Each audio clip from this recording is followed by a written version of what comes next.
anticipation is building. The NBA draft tonight, right now. With the first pick in the 2025 NBA draft, Cooper Flagg from Duke University, Dylan Harper, Rutgers University, BJ Edgecombe and Baylor University, Kon Knueppel, Duke University, Ace Bailey.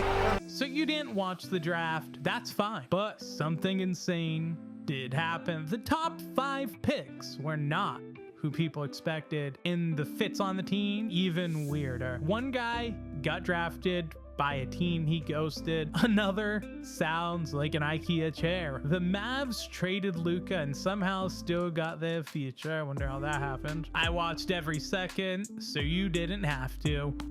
Let's break down what actually happened. Starting at number 5. A guy who didn't even work out for the Jazz, but still got picked for him. Was it a gutsy move or a genius play? Ace Bailey is 6'8", coming out of Rutgers. He was supposed to go higher in the draft, but he was playing some shenanigans, trying to choose his own team to be on. But after skipping his workout with Utah and probably ghosting their texts, the Jazz still said, "Yup, that's our guy." Why, you may ask? Because Ace is a walking highlight reel. Explosive off the bounce.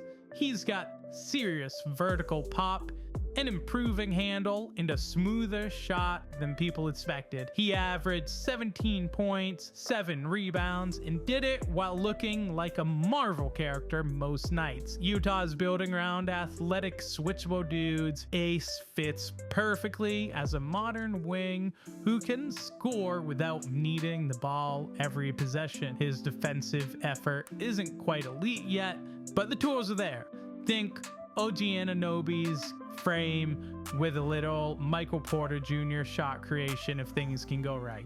He can guard 1 through 4, run in transition, and possibly grow into a 20-point per game guy if he keeps his jumper climbing higher. It's risky, but if he hits, Utah just drafted a future star who didn't even say hi before prom. Now, let's get to number 4, Kon Knueppel. Say it with me.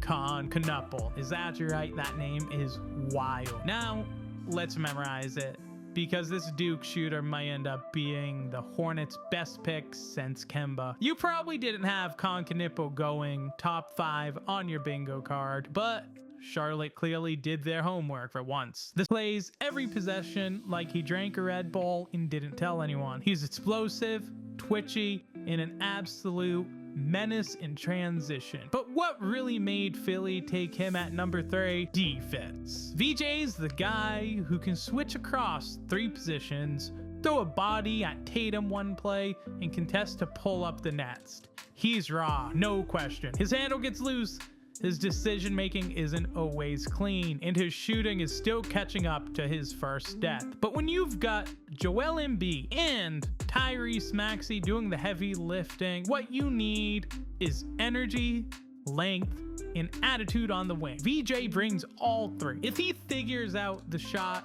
we're talking about a 2-way monster. If not, he's still a great rotation player who can take over quarters with momentum plays. He's what coaches call culture setting, and that matters more in Philly now than ever. Well, looking at the Spurs, Pop just got his new point guard.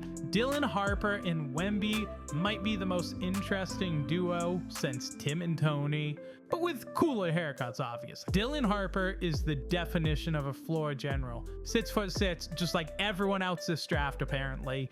Strong frame, plays with a veteran's patience, and oh yeah, he can pass out of any angle you throw at him. At Rutgers, he controlled the tempo like a metronome. The numbers, solid.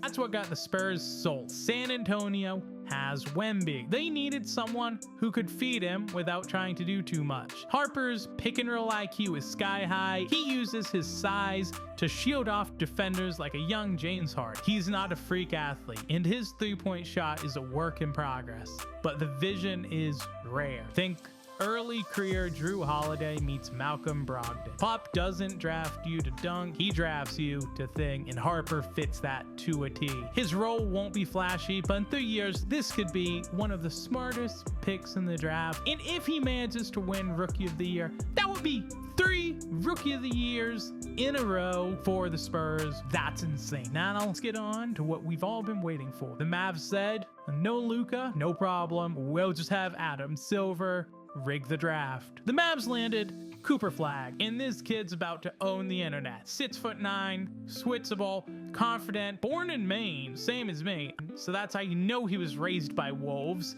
Cooper Flagg is gonna be the next Paul Pierce because my man is the truth. Dallas flipped the script on their franchise by trading Luka and lucking, as the kids call it, into the #1 pick. And Flagg is everything they needed. He defends like a free safety, shoots like a wing, and has the vision like a point guard. At Duke, he was that guy. 19 points, 7 rebounds, 4 assists, best defender. He blocks shots, hits pull-ups, and talks trash without even moving his lips. He's got that rare mix of humility and killer instinct. Some people compare him to Franz Wagner, but this guy might have more defensive upside and a better jumper out of the gate. Dallas can now build around a player who makes teammates better, elevates floor spacing, and competes every night like it's a game 7. If he stays healthy and keeps evolving, he's not just the best player in this class, he might be the face of the league in the next 5 years. Congratulations! You now know more than at least 3 NBA front offices, probably 4. Make sure to leave a like, subscribe, drop a comment telling us what team you think did the dumbest thing. We all know who it is.